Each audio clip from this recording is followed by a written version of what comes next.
how does the process work, and what steps does a customer need to go through to buy a shared ownership property?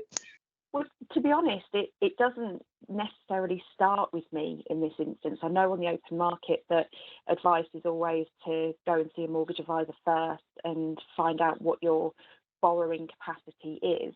But actually within shared ownership, it's slightly different. Within shared ownership, we would always recommend that a customer at least has a look for which developments are available. Has a look to see what the general prices are. Because shared ownership, there are so many moving parts to the affordability, there isn't you can't pinpoint an amount of money that you can afford to buy for, and that's the beauty of shared ownership. So if the house prices are that bit higher, you buy a smaller share. If they're lower, you buy a bigger share. So I suppose, Amy, from your point of view, maybe it's better for you to answer that question first. Yeah, definitely. I think it's not as onerous as you may think. I know it can be a quite daunting prospect when you start to look into things like this, but basically, my advice would be to speak to your local developing housing association that's got properties in your area that you're wanting to buy. They will then be able to talk you through the process of how that works. But basically, what we need to do is we need to factor two things. We need to make sure that you're in need of that property, like you're eligible, so you can't afford to buy a property on the open market. And we also need to make sure that you can sustainably afford that property.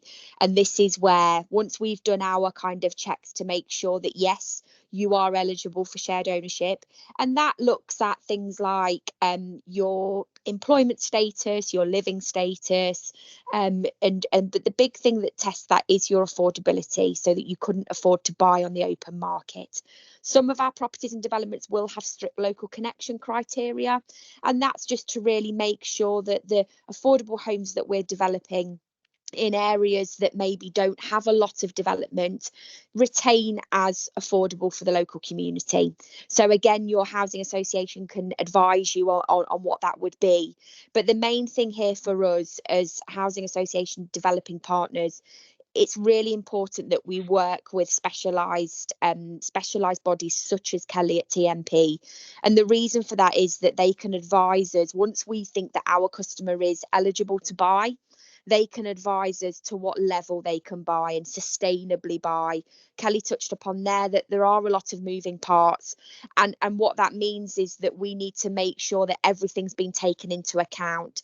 Things like service charges, rent increases, mortgageability.